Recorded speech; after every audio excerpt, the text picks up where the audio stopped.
welcome to the 127th episode of the Nerdom and Other Nonsense Anime Podcast. You know, in 1927, the New York Yankees won the World Series with a lineup called Murderer's Row, and we have a Murderer's Row of anime to talk about today, guys. Now that I'm done with that.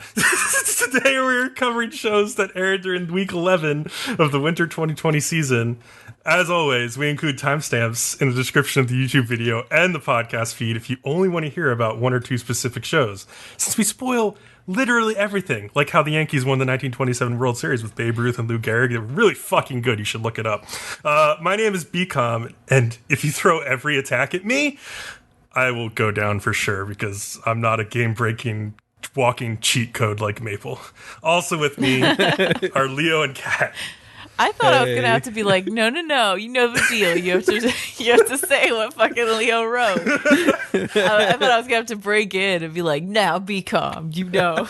I see the number 27 and I'm like, oh, the Yankees, like immediately. I was sitting here, I'm like, where the fuck did this come from? I know, I could tell. Like Leo was so quiet, and I'm like, oh, he doesn't know what's going on either. I was excited. Not just me. 1927 Yankees. Oh, very good team. Some might say the best team ever. It's very good. Yes. Wasn't Babe Ruth doping, though? I mean, he was on a lot of like beer and hot dogs and lots of other things, I think, too. I don't know. He did have a really heavy bat, and he did hit the ball real far. So he's probably doing something weird. But yeah. All right. How have you guys been? You've been cooped up still. It's day like 47. I finally am cooped up. It took finally like the guy who's over all of Southern Indiana's plants to say, well, I'm closing down all Southern Indiana plants. That's what it came down to. It's been a fucking mess at work. I bet. That's kind of frustrating. It's funny though that you'd be like, finally, I get unemployment. Yes. Actually, I get paid for 1 week, so I'm getting paid for this week. But then I got to file for unemployment. But yeah. No, the thing was, we would come to work, and like even everybody above us, all our superiors, were like, "This is bullshit. We don't want to be here either. We want to be home." They're like, "I have children, man. Come on. I don't want to be going into this workplace every day with 100+ other people." Right.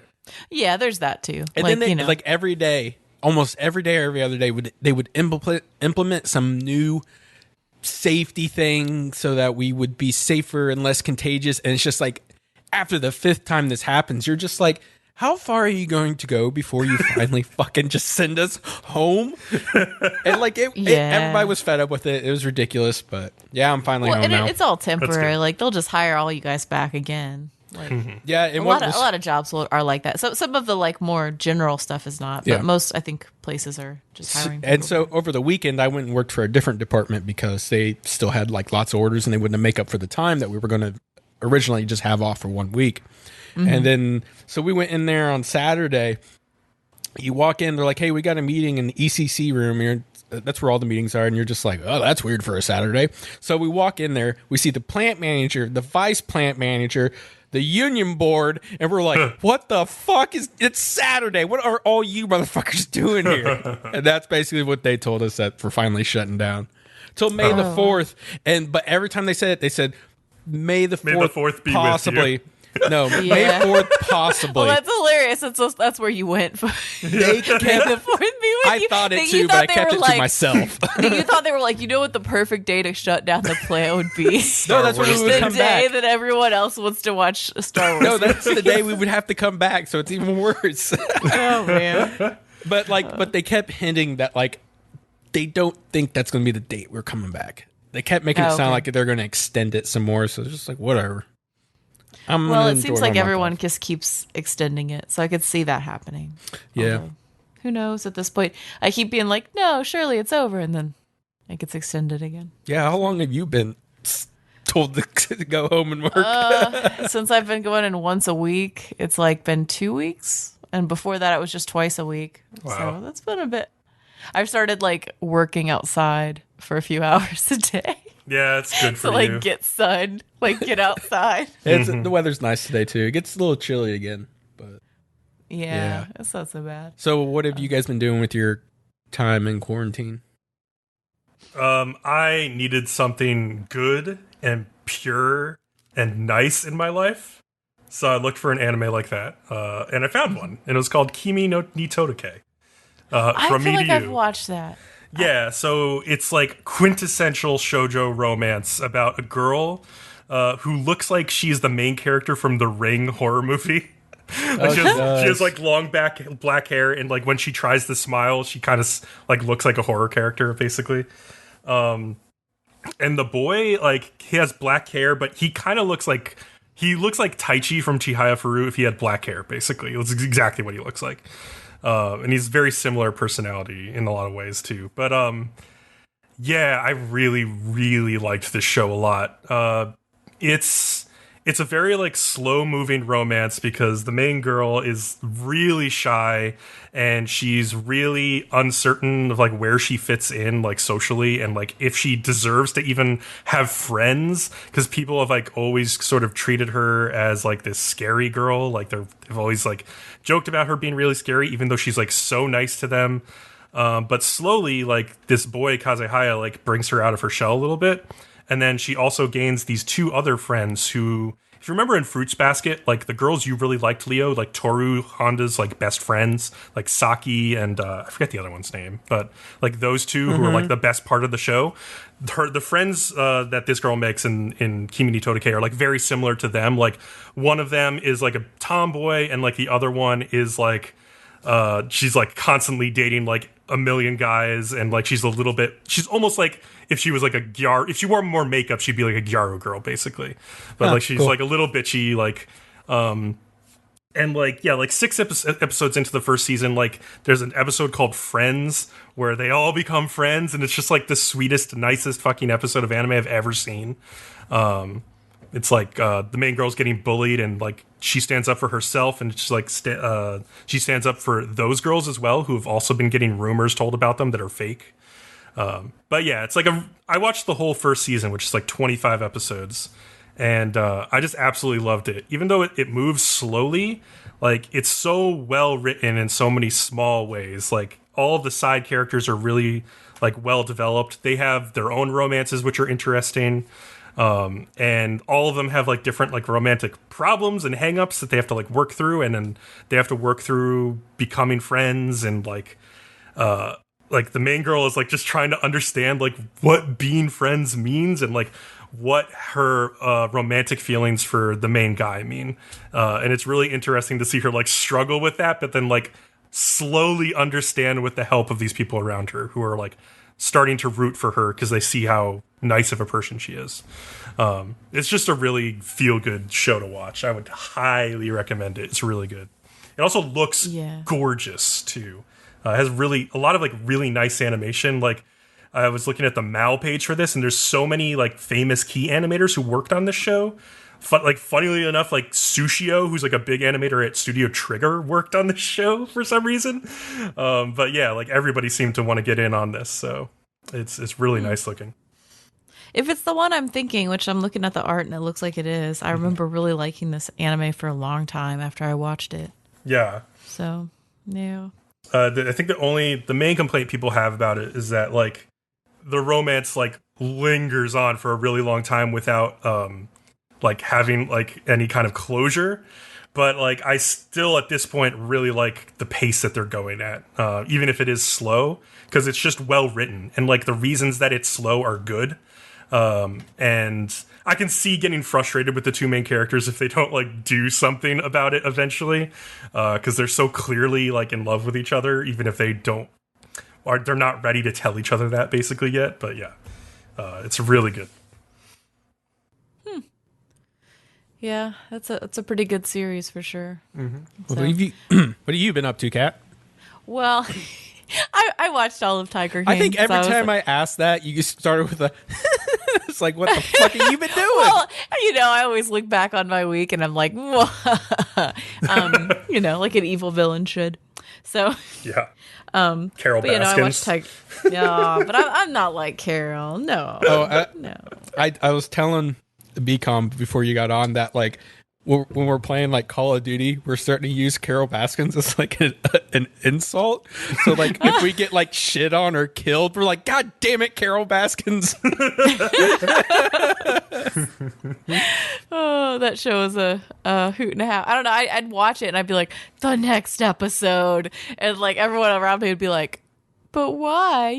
You've watched so many already today. And I'm like, no, I want to watch more. And there's It's only very like few. 8 episodes, isn't it? Is it? Yeah, I think I did it in like 2 days, which it's really unusual for me to watch that much of any one thing. I in a binged row. it real quick too. Yeah. So it's definitely addicting. It's interesting. I don't know. Who is your favorite one? Shit. Don't spring that on me like that. Hold on, I gotta bring up a cast list. I can't think. Well, we have that article that compares them to Game of Thrones characters. Oh yeah, it's right there. I think who I found really interesting was James Garretson. Like he was like just so out of like left field, and that's weird for saying that about a character in this show. But I was just like, who is this fat fuck? I love the picture of him in this article. He's just on a fucking ski-doo with like pushing his sunglasses up against his face. He just looks so dumb. I feel like I understand this person already, having just seen this picture and not seen the show. He's a little weird. I think Josh Dial is like the weird character in this because he'd say things in such a like nerdy yet serious way, and I'm just like, what? What the fuck? He'd be like, yeah, he talked about killing himself a lot, but he also complained about not having enough weed. And I was like, dude. And he looks like he should work at like a Best Buy. Yeah. You know, in or the something. tech department. Yeah. Yes. But instead he's Squad. like, he also complained about not having enough weed and cocaine. And I was like, dude. And he's just like, no. And his face when he sees the husband die it's a sad situation, but it's a ridiculously funny face. Have you seen it? I might have seen it because I've seen so many memes, but I know I did because I watched it, but I don't remember it.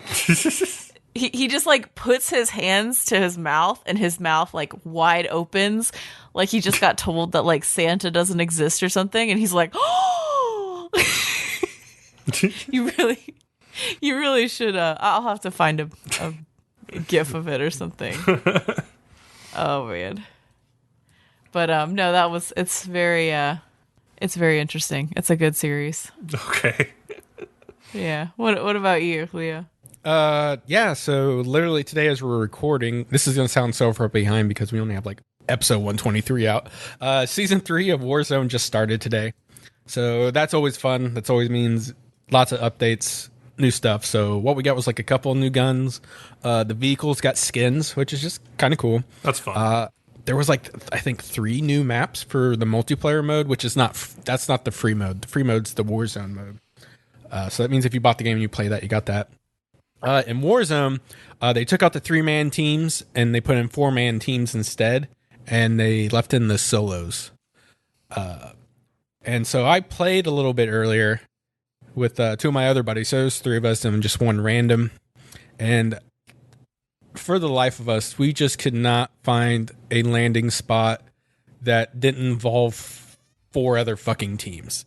We'd just land and then just get shit on, or we'd somehow be moving and end up in between 2 teams, which is just instant death in that game.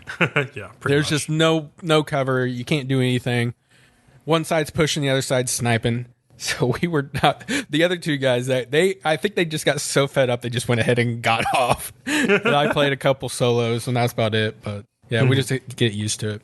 Again, yeah, I think I only have two first place wins so far. And They're people pretty must hard be to come getting by. better at the game by now, so it's going to be harder and harder to get wins, probably. But A little bit. We found a certain sound setting that helps you hear footsteps better. and they did get better, but like there's still times, and like there is a perk that you can get that hides your footsteps. Yeah. But there are times where like we just landed, or there's been like 3 guys in a row. We're not like, what? There's no way they have that perk already. Like you have to either find it. You have to find it, basically. Okay. So it's just like how. I mean, we know what the drop rate is with the thing. We're opening these chests also, and it's just like, how am I not hearing? Like, there's some kind of bug in there because there's so many times I'm like, how did I not hear him?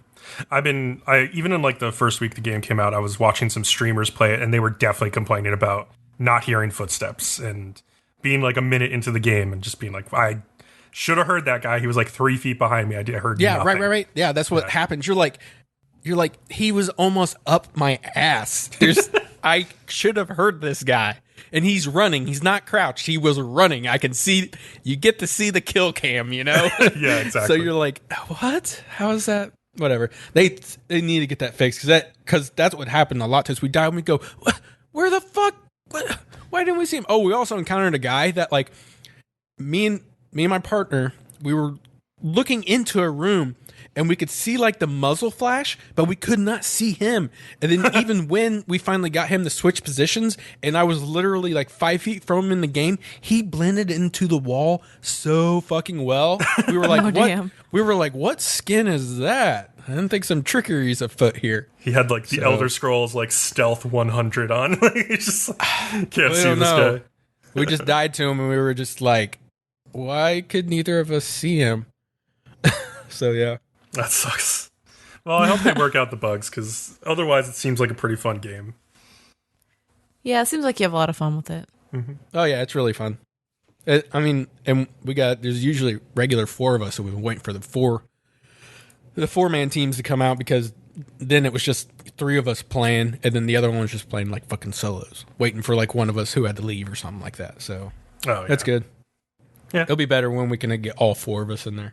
Yeah, that'll be better for sure. Then you'll want to get 5 in there, and you'll be like, oh, god damn it. They a while back said they were going to do 5-man teams, which sounds like fucking pure chaos to me. That sounds very chaotic, but it's fun at the same time. Yeah, 3 teams accidentally converging in the same spot. No, fuck. You will be shot from 2 different directions the entire time. All right, should we talk about some anime now? Yeah, I'm excited. All right, we had a very, very big episode of Chihayafuru 3 this week. It's been an episode a lot of people have been waiting for a long time. I had no idea what was happening because I have not read ahead in the manga, but now I understand why people were looking forward to this episode. So episode 23, Like a Boatsman Adrift. Arata's... Actually, oh, what? I'm kind of curious why you haven't read ahead in the manga, if you're like, because you are such a huge fan. Yeah, so after I finished like the first 2 seasons, I went back and read the manga up to that point, and I basically decided that I just preferred the anime because it adds so much. It adds so much with being able to hear them speak the poems. I love the soundtrack of the anime, and I thought the pacing of the anime was really well done as well. So I just felt like I could read ahead in the manga now and know what's going to happen, or I could just wait and hope that they adapt to season 3, and I'll just enjoy that when it comes out. And that happened. So I was like, all right, it took a while, but it happened. Interesting. Yeah. So at this point, I'm probably just going to wait, hope that a season 4 gets announced, and just wait for that. That's a big sacrifice. It is, because like I don't know what's going to happen, but then it makes watching the actual season so much more exciting. Because I'm not just like worried about like, oh, how are they going to adapt this? I'm just thinking about like, oh, cool, what happens next? So yeah, it depends. Like I make this decision to like differently depending on what the series is like, or if I think the manga is like that much worse or better than the anime, I might change my mind. But here, I think the anime is like significantly a step up from the manga. So. Very cool. All right, Arata is still thinking about like what went down at that tournament where he beat Taichi and how he like wasn't able to refocus himself after that game, and that's why he lost to Murao in the final match. But he's thinking specifically how Taichi was gunning for the Chihayafuru card because he wants to take it from Arata, obviously. And Arata's like thinking to himself, oh, the card was never read in that game, but if it had been, would he have gotten it from me, or would I have been able to take it? Oh God, the what ifs. You can't do that when you do anything competitive, man. Yeah, it's true. Yeah. So meanwhile, Chihaya and like the others in the club, they organized this impromptu Taichi Cup for all of these Karutu players who want to come and like celebrate Taichi's 18th birthday. And so they all get there, and Chihaya explains the rules. It's going to be like a tandem 3v3 match, so it's like individual one-on-one matches, but with three players that are on your team technically, even though they're still playing against you, because like over the course of 4 matches, they're going to count how many individual cards you took, and then also how many times your team won, and then award you points based on that. The kind of like cheeky part of this is that Chihaya's like, and the prize will be Taichi will kiss the winner. And Taichi's like, some people like might not want that, Chihaya. And like, she also didn't get his like approval for this whatsoever. So he's like a little annoyed that she just went out of her way to like make him as uncomfortable as possible, basically. But yeah, they get like 36 people together. So they have like 12 teams. Even Pseudo, who like hates them, shows up because his like Karata Society like president asked him to be the reader. And so it's just like a nice reunion for all these people. And like Taichi and Retro-kun are on the same team. And they're getting like really nostalgic because I think in this same building back in season 1, when they were in 6th grade, they played a tandem match against each other. And so they're both remembering that and how they've like progressed since then. And both of them are like, have we gotten any better since 6th grade? And they're not sure. I think they have. I'm pretty sure they have. Hopefully. So yeah, in the end, Chihaya and Taichi tie. They both get 105 points at the end of 4 matches. And Chihaya's like, I won't accept a tie. We need to have a playoff. And everybody else is like, yeah, we only have this venue for like 10 more minutes, like go do it in your club or something and you can figure it out by yourself. And everybody's like, they take a group photo and they're like really excited because like Karata was fun for once again with this like weird rule system rather than super diehard serious. Exactly, like cutthroat, like nerve-wracking Karata that they usually play. So they kind of want to do it again sometime, basically. Okay, second half of the episode, things get very serious. So Taichi and Chihaya find themselves back in their club room. Chihaya's trying to like replace the curtains, but she got ones that are way too long. So she's sort of like working with them on the floor, and she's like kneeling on the mats. And because the curtains are like draped over her lap and they're white, they kind of look like a wedding gown or something. I think it's clearly meant to look like that. And she's sitting next to Taichi, who is getting really introspective because he's clearly been thinking about like how he tried to beat Arata and he can't beat him, and like whether he's even gotten better at Karata all this time, like what is the point, and like what he needs to do to finally get his feelings across to Chihaya. And it leads him to finally confess the thing that he has been hiding from her ever since like 6th grade, which is that when like he was gonna play against Arata in like the 6th grade school tournament, he got really scared of losing to him, and in between like matches, he went and hid Arata's glasses. And Chihaya had always thought like they just like got lost somehow, and like Taichi had like begged Arata like, don't tell Chihaya, I don't want her to hate me. And so he finally tells her that like he actually did this, and she's like, what? And like immediately after this, he's like, as long as I'm getting shit off my chest, basically. He's like, he tells her like, oh, I've always wanted to be somebody who's not a coward. And then he finally confesses that he's in love with her. And he's like laying on his back. He's got his like hand over his eyes. Like he can't even fucking look at her because he's so afraid to look at her. Because I think he knows, honestly, what her answer is going to be. And I think he's known it for a while. And that's why he hasn't been able to bring himself to say this. And so like they have their like shoujo romance moment where like they're both like staring at each other and the wind is blowing in the door. There's like cherry blossoms everywhere. And you'd think that would like kind of indicate like, oh, maybe this will go well. But like Taichi then sits up and he kind of goes in. He's like, I love your fingers. and I love your fingernails and your hair and even your big dumb mouth, you idiot. He doesn't say idiot. Yeah. I guess that's one way to try and play that off. It's like, oh, well, abandon ship. No, but like he's trying to just say like, I love you even with all your faults. But I'm making fun of him a little bit. But in his inner monologue, he thinks to himself, but the one thing I don't love about you is what you are like when you start thinking about Arata. Because it makes him super depressed because he loves her and she doesn't love him. And so Chihaya brutally... I don't think she knows who she likes. That's a fair what point. She's feeling. Yeah, I think she's still just starting to really understand like her emotions in this case. Like, but even as he's telling her all this, she is personally thinking about Arata, like, and how he told her that like he wants them to live their lives together, and like the fact that she's thinking about that when Taichi is like pouring his heart out to her is pretty much the sign that you need of what she really feels. And so the school bell rings. And, like, Chihaya, like, whispers a response that we can't hear. And Taichi gets up to leave. And he's thinking to himself, like, oh, my poor Karata game sense. I couldn't even hear what Chihaya said.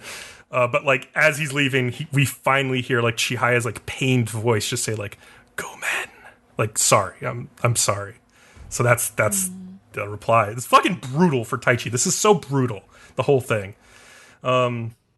Things continue kind of normally. The Karata Club plans for like the entrance ceremony and like recruiting new members. Taichi and Chihaya are obviously very awkward around each other. They haven't really talked since then. We find out something might be really wrong because like Tomu discovers that he scored first on the science and math test, which is like something he's been trying to beat Taichi at for like the entire high school like years. And I thought it was like really interesting that Tomu, like the minute he finally triumphs over Taichi, which he's been trying to do for so long, he doesn't think about himself. He immediately runs to Nishida and he says, is this okay? Like, is Taichi going to get thrown out of the club? Because his mother had always said, like, you need to keep your like excellent grades or you're going to have to quit Karate Club. So like, I love that Tomu doesn't think of himself in that situation. It really speaks to like his character and how much he cares about the Karate Club. Then at the entrance ceremony, the girls are like about to introduce the Karate Club to like the whole student body, the new incoming students. And the club advisor, Miyauchi, makes this terrible decision to tell them that Taichi has decided to quit the Karate Club literally seconds before Chihaya is going to go on stage. Why would she do this? Well, otherwise, according to what Chihaya's speech was, she would be giving them false information. Yeah, I mean, that's the reason, but, like, it's still so bad. Like, well, it looks like the teacher was even kind of, like, pained about having to do this, but she was just like, fucking somebody's got to do it. I'm going to man up and do it. Yeah, and then Chihaya goes up on stage and she tries to play it off like nothing's wrong. And she gets through, like, the first few lines, but then a few lines, and then when she says like, oh, but we have like 6 seniors in the club that we're all ready to play karate and win the national championship again, whatever, she realizes like she's giving that false information. It's only 5, it's not 6, and she breaks down, drops the mic, and like runs away crying. And so Chihaya runs around the campus until she eventually spots Taichi, and she like runs up to him, she grabs his sleeve, she begs him like, please don't leave the club. And Taichi suddenly turns and pulls Chihaya towards him and then leans in really close to her face. And then in the next shot, leans in even closer. And I want to know what you guys think happened at that point in time. The lips touched. Okay. But that was it. There wasn't like the actual kissing motion. It was just the lips touching. That's what about you, Kat? Did you agree that their lips touched? I thought their lips like barely. I don't know. I don't think it's a touch. It's like there's so many arguments over this. Like I went and looked at like the manga panel, and the manga panel to me looks even more like clear cut of a kiss. Like I know definitely Chihaya does not return the kiss because she's like shocked. Like Taichi's lips are like literally around her lips. I feel like they must have touched, but whatever it is, like they got like within millimeters of each other. Taichi was clearly going in for a kiss, and it was not returned by Chihaya. And he pulls away, and he basically asks Chihaya, "Do you think I'm made of stone or something?" Oh, yeah. And tells her he can't play Karata because all of the 100 poem cards look pitch black to him. They've lost all their color, and he just walks away inconsolable. And like the title of this episode, I felt was really appropriate because it refers to poem number 46, which speaks of this like rudderless boatsman who's lost on this path of love in the middle of like an ocean or a lake or something. And Chihaya and Taichi both look fucking lost after this whole exchange, especially Taichi. Taichi's also acting like if he can't have either Chihaya or Karuta, whatever, if he can't have both of them, he won't take either. Yeah, I guess that's true. Yeah. Yeah, because Chihaya turned him down, so he quit the club. Yeah, I mean, I can understand where Taichi is coming from in that, like, it's really hard to stay close with somebody who you are in love with and who has rejected you. So he might be doing what's best for him right now, honestly. I don't think he should have, like, kissed Chihaya without, like, her permission. But he couldn't stop himself, I guess. And yeah, I also think, like, Taichi, man, like, you should have told her this shit a long time ago.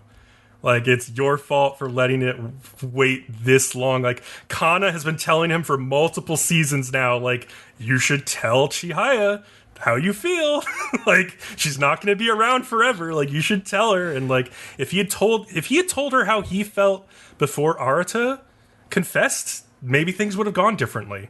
Maybe she would have been hung up thinking about Taichi when Arata confessed his feelings to her. So, I really think, like, he only has himself to blame. Like, honestly. At this point, like he could have come cleaner earlier, and things might have been different.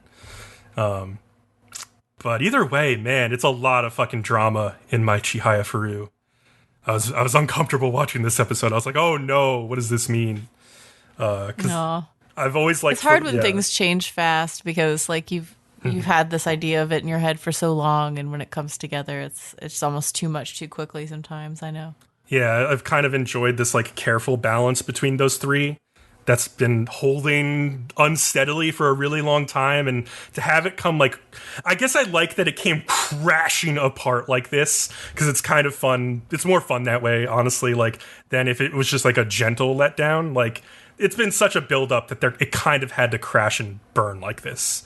This is the only way it could end for Taichi, unless it was gonna go the other way, but. Yeah, so I was pretty shocked watching this episode. I was like, holy shit! I'm very interested where things go next episode. So yeah. Whew. All right. We can move on. Okay. We got Keep Your Hands Off Eizouken. This was also a pretty big episode. Episode 11, Each Other's Existence. They've got 45 days to the deadline to make their short anime. And Midori is still having a hell of a time trying to explain what the hell the backstory of the anime is going to be. It made me think of when they did that comparison of her to Miyazaki. And I was like, no, she's modeled after George R.R. Martin, dude. She can't keep track of her story. And she just keeps inventing new stuff with figuring out how everything else works. For people who don't know, I think Kat might know, I don't know. George R.R. Martin can't keep track of like who betrays who or who kills who or who says what to who in Game of Thrones, and he literally has a group of fans that just proofread his shit and tell him when stuff doesn't make sense or isn't right. Nice. And I'm like, that's Midori right there. That's all. He's just like, I'm done with it. I think he got tired of the series long before the public did. He was like, fine. Yeah. I don't know. Like, I think Midori, it does make sense that it's Miyazaki, though, because if you think about it, when Miyazaki retires, he comes out of retirement for, like, these weird shorts and shit. Mm-hmm. Not like, full length. It's almost like he can't keep his mind, like, on a full story. He's like, I like this moment with these weird, soot things, so I'm gonna do this, and like it totally makes sense that it's Miyazaki. What are you talking about? Though he has been working on like one big last movie for a little while now, but that was for his like a grandson, I think. That's why he did it this time. It's like, I want to show my grandson what real anime is one last time, basically. Oh, man. Yeah. So Sayaka, she's meeting with the Transcription Research Club, who are supposed to produce the DVDs for the anime. But they're like annoyed because they don't know if they're gonna have enough time to burn the physical discs, and it's like, dudes, calm down, it'll be fine. And Sayaka thinks to herself that they should like install partitions in the warehouse because like Midori and Tsubame are hearing all of this complaining, and it's like distracting them from their work. Okay. Yeah. The meeting gets interrupted when the girls hear the buzzing of a drone from the school security club. So in Warzone, there's a you can literally find a drone and use it to scout. And so the moment I was sitting here and I hear that, bzzz, I froze in my chair, and I'm like, "Am I running cold-blooded?" Which is a perk that keeps me invisible from them. And I'm like, I'm not even playing the fucking game right now. God damn it! You've been playing I conditioned too much myself Warzone. into this. Oh, man. You're in the war zone right now. Jeez. I thought this was a lot. This whole scene, though, was like, really? You have a security club? They're going to come get you in this fucking warehouse? I was like, come on. They like break the door and the windows like to get in there. I know. I know. So dumb. And they're like there to arrest the Transcription Research Club because they've been using school funds for shit. And then like the student council immediately comes in and is like, we're going to take care of this case.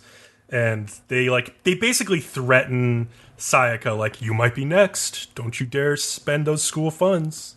And it's the black girl again, who is technically the secretary, but she acts like she's the president. Yeah, she's definitely got like the most personality on the student council for sure. Yeah.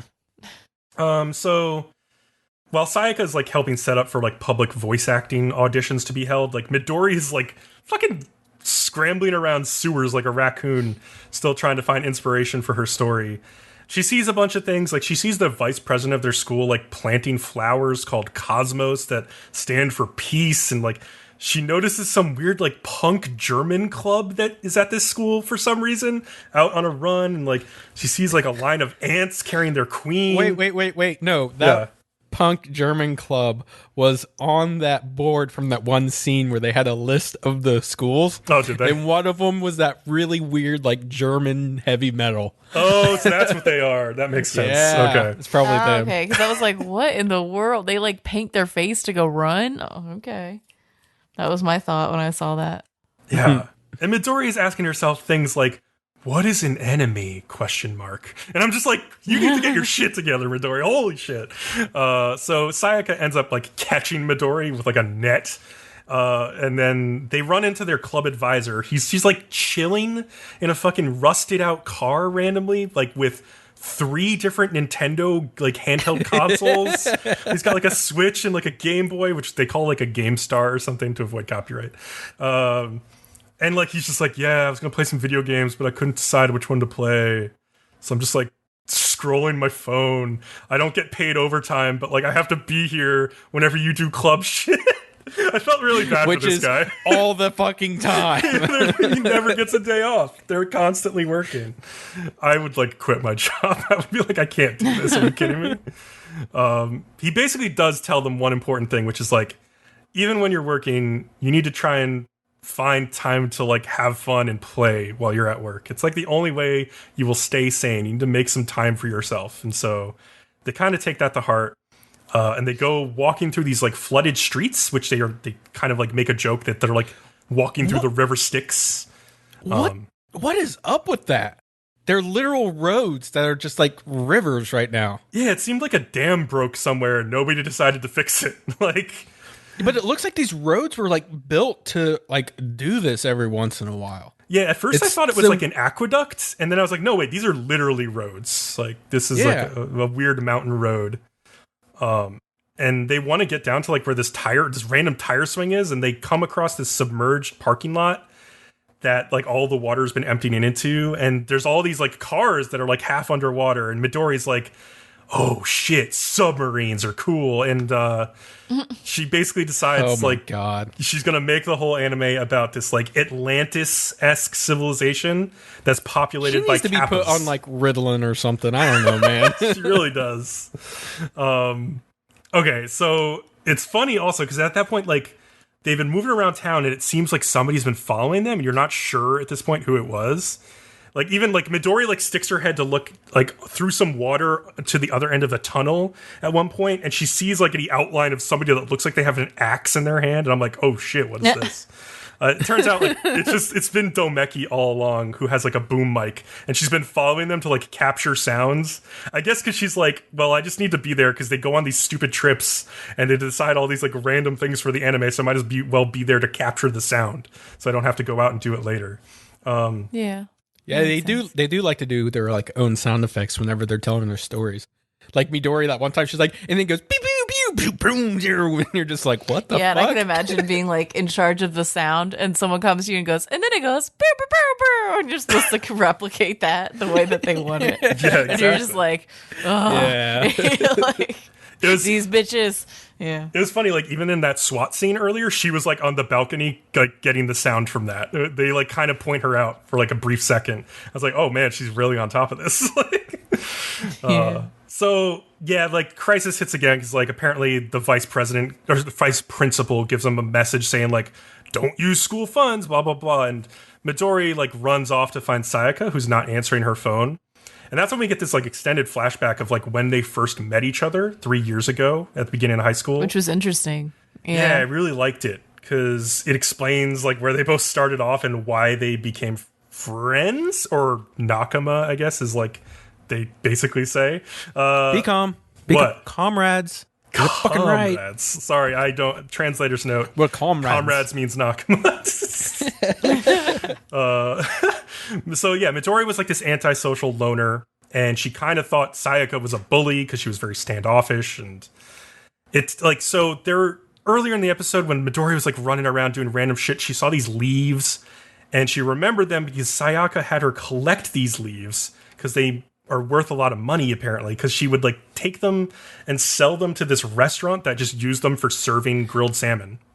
Are they actually leaves? I think they look like giant blades of grass. Like there's something else. They're leaves. I don't know. They're like there are plants like that. I don't know. Like She said they give off a like fragrant, aroma. Or Fragrant. Whatever. Oh yeah. Yes, a fragrant. Blah blah blah. But yeah, no, and that makes sense. Almost like a pine, maybe like it's related to it or something. You know, kind of like that evergreen. Yeah. I don't know. Who knows what it is? Who knows what it smells like? But it's funny because like Midori was like really a loner because like like when she took a train with Sayaka, it was like the first train ride she'd ever taken. She was I know. And this is in Japan. She's like, and I figured.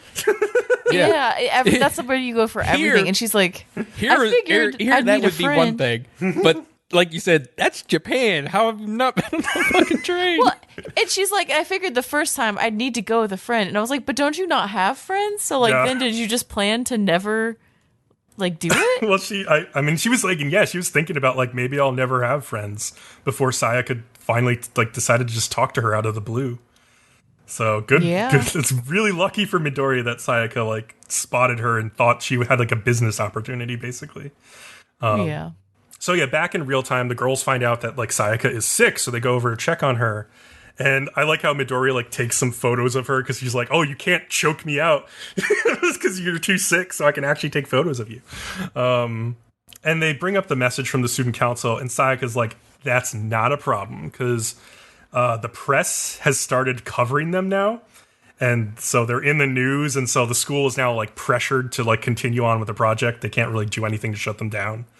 Yeah, this school's so shitty. They're like, they will not work with this club. They like want to shut them down. Yeah, exactly. The fuck? And like, it made me think of like our other school show this season, Seton Academy. I'm like, it's ran better than this. They got a little pushback from like the student council president. Even now, she's like, all right, I accept this interspecies mingling. So you're saying a naked mole rat is better than the student council from Eizouken, basically? Yep, exactly. So Sayaka's basically like, all right, Midori, have you finally figured out what the fuck this anime is going to be about? And she's like, hell yeah, I have. And so I love the way she explains it. It's a pretty interesting idea. It's an idea that appears in many other anime, like Mobile Suit Gundam, Gurren Lagann, Al Noah Zero, Darling in the Franxx, just to name like a few, of a society that splits in two because of like some reason. For this anime. It's because like water started pouring in to Earth, and like it split up these two people who, to survive, either built up like way above the sea level or decided to live underneath the sea. So like the Kappa people are the ones who like were originally humans who decided to live underneath the sea because it was easier for them. But because they became so separated and so different over time, they thought each other to be enemies, basically, through like miscommunication and like misunderstanding of who their like shared, past. And so she has this idea for how like that's the UFO invasion is really just like the people from the surface attacking the people underwater. And she has this idea for how like two POWs trapped on like the opposite side of enemy lines figure out that like they could communicate with each other and bring the two opposing sides together. And they use like that bell thing that they captured the sound of like an episode or two back as a way of like everybody understands this sound still even after all this time. And so like if they play the sound to each other, they can understand like, hey, we know that sound. And they all come together. And like the whole theme is coexistence and like nakama, basically. And so with the whole concept finally ironed out, they can just like throw themselves into their work. And there's like a big montage of them basically like finishing up the production with like literally some time to spare. Like they worked really fast. But of course, at the end, it can't all go well. There's one more crisis heading into the last episode, which is that the music track that they got recorded for this sounds nothing like the demo track they were working off of. And so it doesn't match the anime at all. And so it's not looking so good for them. They'll have to figure out what to do.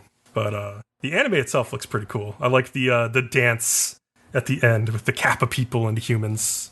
It's pretty cool looking. I don't know. We'll hopefully see the thing in action next episode. They have one more episode left. Yeah.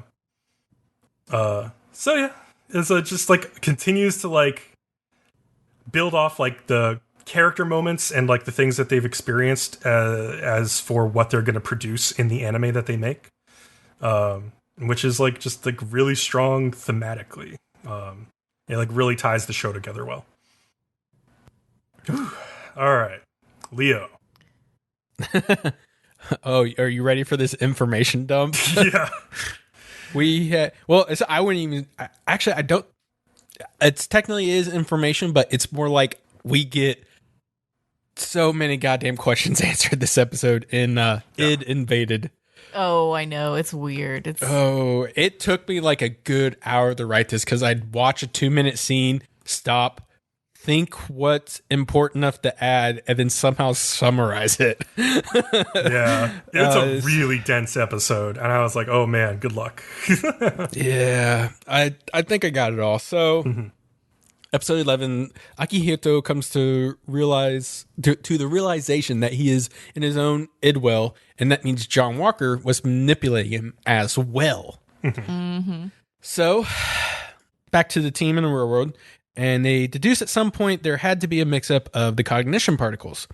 That leaves Matsuoka as the likely suspect because he's the one who retrieved the particles from the scene over at Momoki's house. I got really excited because I was like, oh, I'm going to be right. It's going to be Matsuoka. So they immediately, they have footage of him in the house, or at least his movements, and they check his movements of when he was there, and they're like, he didn't do anything suspicious. He just went in, got the particles, and went straight out. He didn't make a side stop, nothing. So and then I was like, oh, fuck, I'm wrong. So he got cleared immediately. Damn it. Yeah. And they end up calling him and telling him to go back to the house and to see if he can find something else. And Tamatsu wants Akihito to beat him until he's dead, but Akihito's like, I'm not going to because that's what John Walker wants me to do. So fuck him. Basically. And Akihito also wonders why Tamatsu wants to die. You know, what could have been so horrible in your past that you drilled a hole in your head? And he starts to notice that Tomatsu's eyes are constantly moving around, and he kind of realizes he's counting all the numbers around them. And then he also remembers back to him writing the numbers on the machine while he was in it. And he's like, okay, that's weird. And he goes, I think you have arrhythmonania. Yeah. Which is basically when there are numbers presented to you, you have to obsessively count them. Which And sounds awful. Yeah, that's It does That sound sounds awful, like an awful which is problem to have. exactly why he drilled a hole in his head was to escape this. Yeah.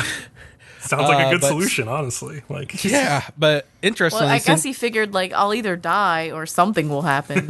yeah. So like it does, I guess, cure him of it. But since he's in the idwell, the hole in his head is closed up, so his arrhythmomania has come back, and that's why he wants to die again.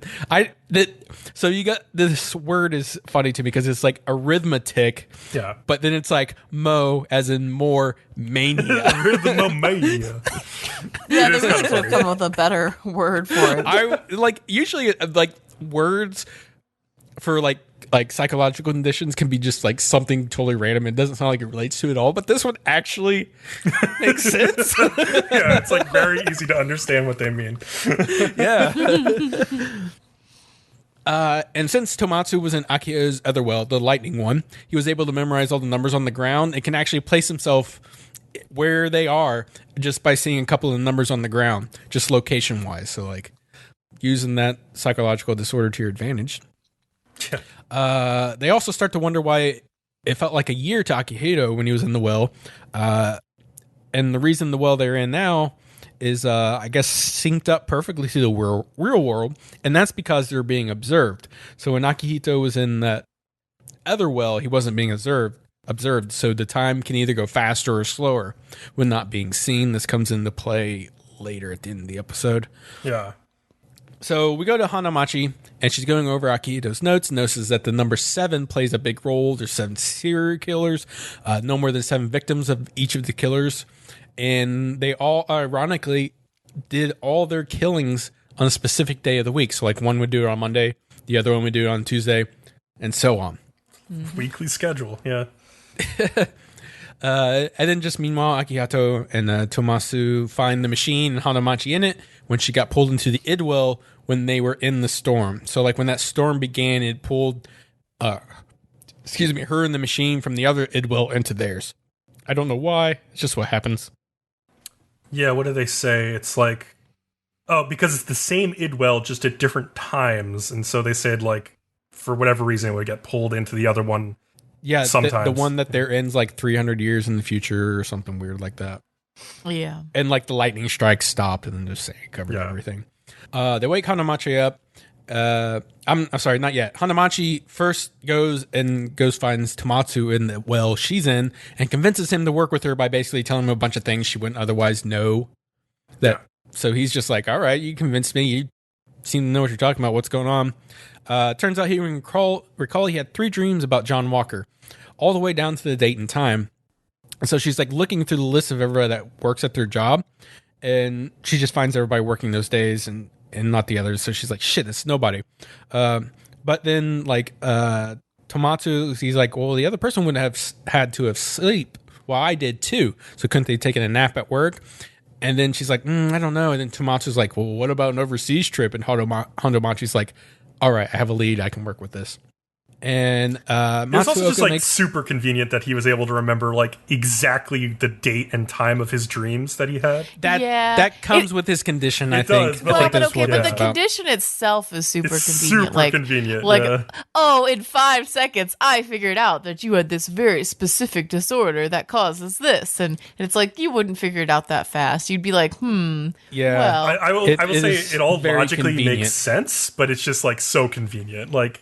I do like, I mean, it was really interesting to me as I was like following this throughout the episode. Only at the end was I was like, oh, that's pretty convenient that all came together so fast. Exactly. But, it makes sense, but it's so fucking convenient. You're like, okay, whatever. So Matsuoka makes it back to Momoko's place, and he gives like a live feed to Serena. And then she notices a picture frame that wasn't there the last time she was, which was interesting because then like everybody has like a weird reaction to it. Yeah. I don't like, they're like, oh, what have you been, like, I don't know. I feel like one person's like, oh, what have you been doing with Momoki? And another person's like, you would notice that? I got like a bunch of mixed feelings from everybody about that. Maybe they're just like, why does she have like intimate knowledge of his bedroom layout and stuff like that, you know? Like, it could just be that, or they could, just be suspicious of her having been there at all, since it's such a, you know... My honest reaction was, damn, Momoki. You bagged you a good one there. Yeah. So, like, he removes the picture frame from the room and tests it, and it does turn positive. So when he goes back to the room and tests it again, he doesn't pick it up, so they know it was planted. And it was like, I think it's the picture of his... He finds a picture. Family. Yeah, so he has in Akihito's cell, he has that board with a bunch of pictures on it and like of his like family and stuff. And they got the particles from it from when he convinced that one guy to kill himself. So when they put that behind that other frame in the picture, that's how they got. Gotcha. So Serena immediately has them look into like, all right, who has access to Akihito's cell to get this picture? But then we go back to Hondo Machi, who's still in that Idwell. And she makes a call after finding out a high-ranking official was in New York during those dates. Somebody answers and she asks, is this John Walker I'm talking to? And then that's when you see the chief director, Takuhiko, standing up quickly from his desk. It was him all along. I think we were all pretty much like, at the very beginning, we're like, it's that guy, right? Well, because he looks so creepy the way he smiles. It's like a Colonel Sanders kind of smile. Well, and he was just so chill about everything. I think that's what kind of rubbed on me the wrong way. Yeah, that too, for sure. And he knew the most about the whole Mizuhaname system and everything. But yeah. And I think Kat at one time was like, it's the man with no eyes. Oh, yeah, Kat definitely, like, yeah. He was her prime suspect. He was, like, my for number a while. 2. Yeah. Yeah, and then I switched to that, like, weird doctor dude that went into her room. And then, so, like, in a way, I kind of knew early, and then I was like, well, maybe not. They haven't mentioned him in a long time. But yeah, I guess that makes sense. So they finally wake up Hondo Machi from the Idwell, just as she finds that out. And Tomato also somehow makes the hole in Hondo Machi's head come back. Okay. He's like, I don't know what that was about. Pokes her in the hole and then it like appears again. Yeah. Yeah, that made no sense. Yeah. I was like, why couldn't he make his own hole come back? I don't know. So whatever. They then decide to go back to Kairu's body because that is where the Eye of the Storm is. Now that they are in this Eye of the Storm, they can be observed. Time syncs back up and they're finally able to pull them out of the Idwell. As soon as they come out, they tell Serena that the chief is John Walker and she immediately says to get a warrant to arrest the chief. But then something like the power to the place cuts suddenly. The chief is shown going to a room and revealing Kiki's body in a vat. And then he says a weird line. He's like, it's your turn. You're up. I was laughing at that part because we were talking, I think, last time about how Kairu or Kiki's body must be in a vat. You said we were joking about it? Yeah. I was kind of serious. Well, yeah, no, it like makes sense. Like that they would need her to be like unconscious somewhere so she can broadcast like all the cognition particles to the detectives, and that's exactly what she's been doing. So yep, we called that pretty fucking stone cold. Yeah. Yeah, so lots of fucking answered questions this episode, but they've still maintained like the main mystery, which is like, why do all of this for the last 2 episodes? So yeah. Also, is it just coincidence that the chief went down there to do that, or did something else tip him off that he needed to move to his next phase of his plan? Because he's not the one who actually received that call from Hondo Machi. Wait, he didn't? I thought he definitely got a call from someone. That was the one in the Idwell that Hondo Machi was in. Oh, do you think he's like constantly connected to the Idwell somehow? And like, so I don't know. That's a good question. Yeah.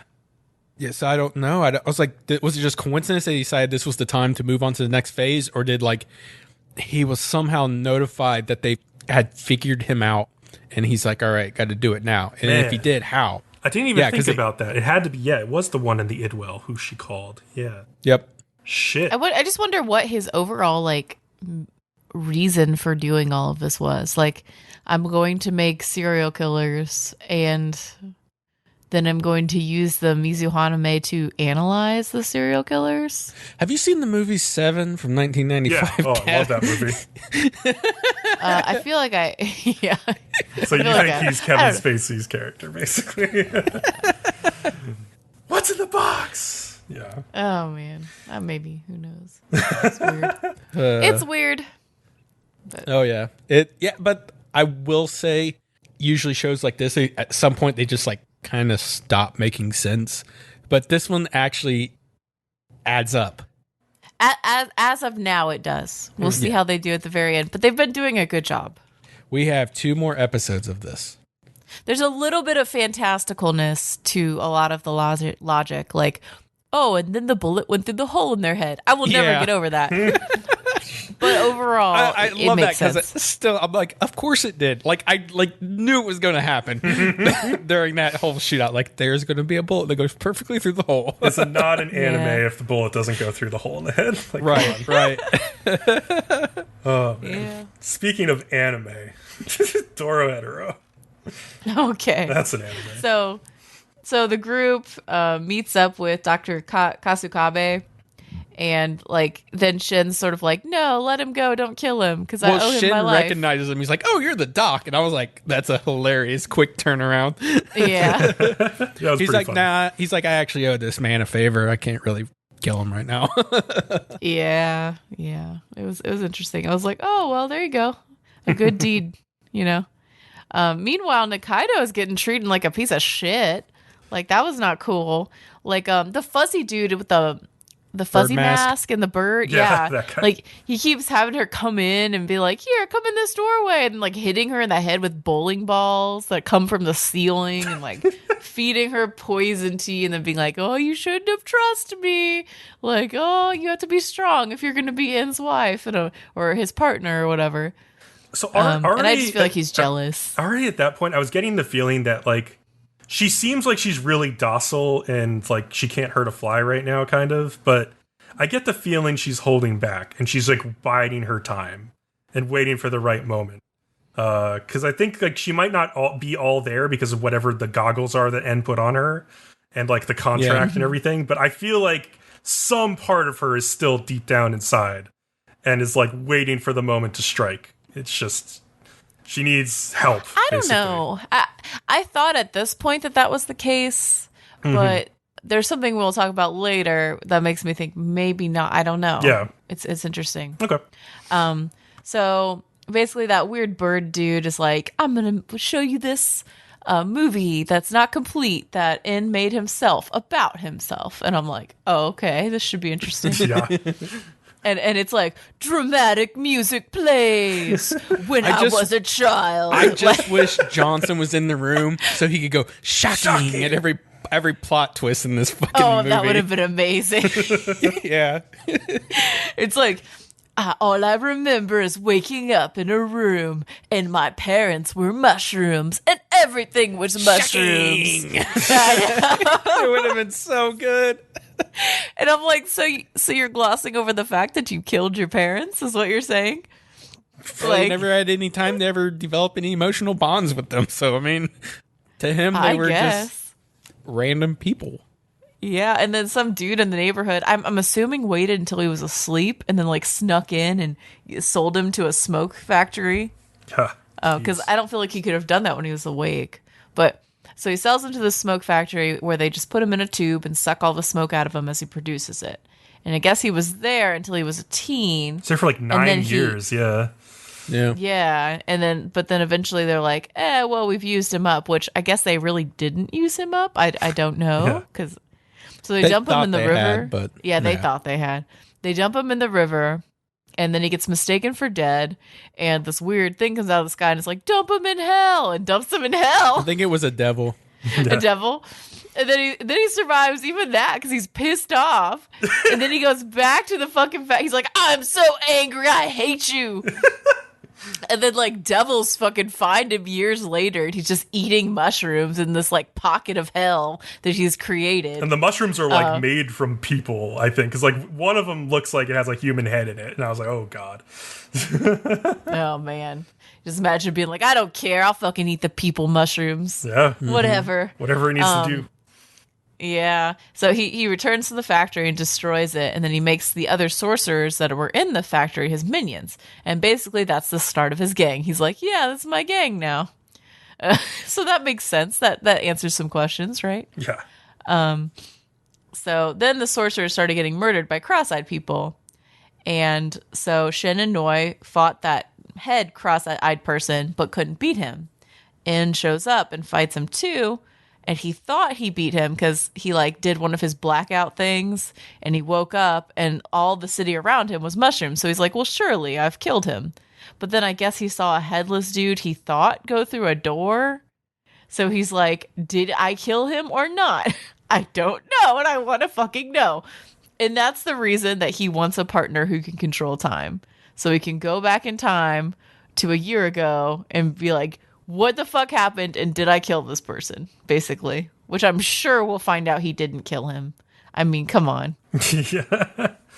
You know what I mean? Yeah, yeah. But yeah, so meanwhile, Kaiman goes to this this cook-off between Tanba and Tanba's ex worker, his ex love interest. I don't know how to introduce her. Oh, her name was Asuka. Yeah. No, yeah, so he can see. Yeah, she had the hots for him. Yeah, but he never like, really whatever. was like interested in her. Yeah. No. But so that he can see if Nikaido needs help. But he disguises himself as Tanba's wife, which was hilarious. What was he wearing on his head? It was like a big fucking basket or something. Oh, I don't know. It was looked like a submarine. old school scuba diving helmet or something like that. Yeah, it was weird. And so this other girl is like, oh my God, you're his wife. And all these years I tried to hit on him and he wasn't interested in me, but he was interested in you.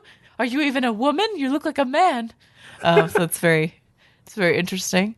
But yeah, I don't know.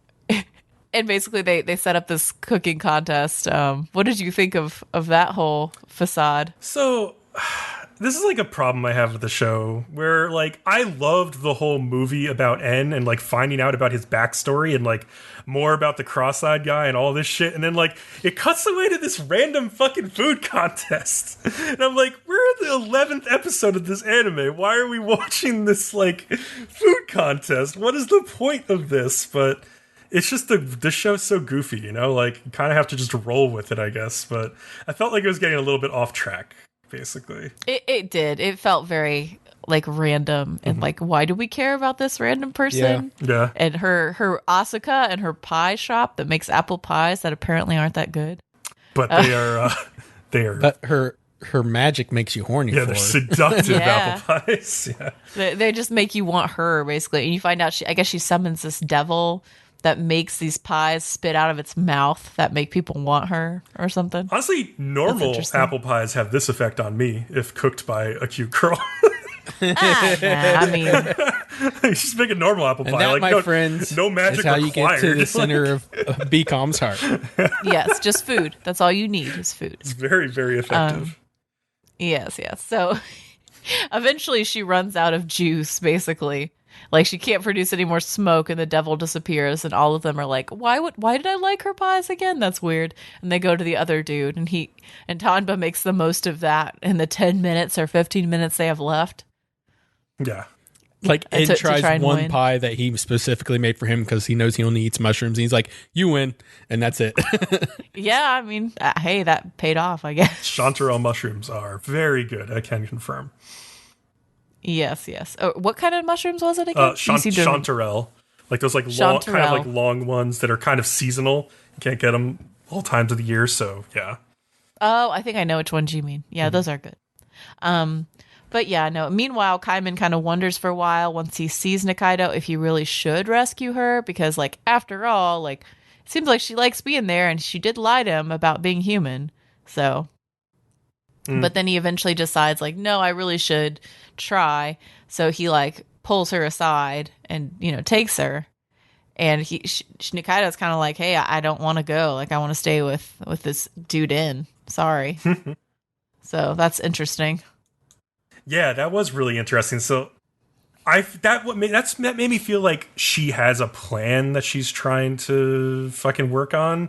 Oh, maybe. That was my maybe guess. she figured out. Yeah. Maybe she figured out that like somehow Kaiman's issue may be related to N's issue, and like maybe I just need to see this through.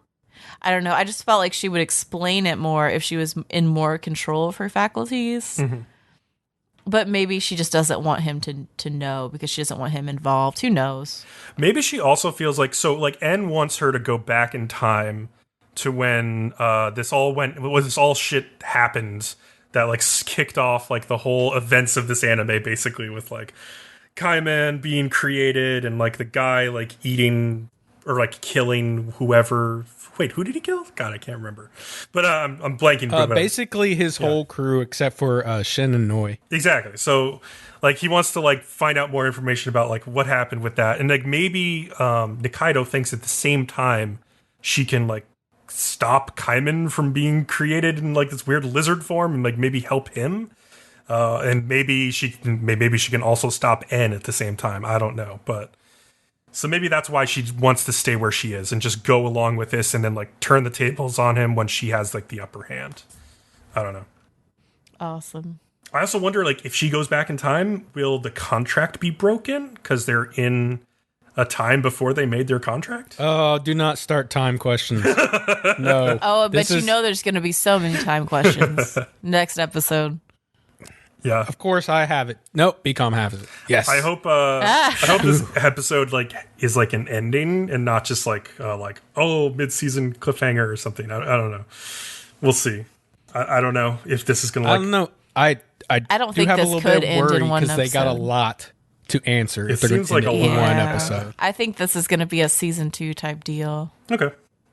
Yeah, I'd be cool with the season 2 of this. It'd be interesting. Me too. All right, let's take a break, and we'll be back after these commercials from our fellow podcasters. Ooh.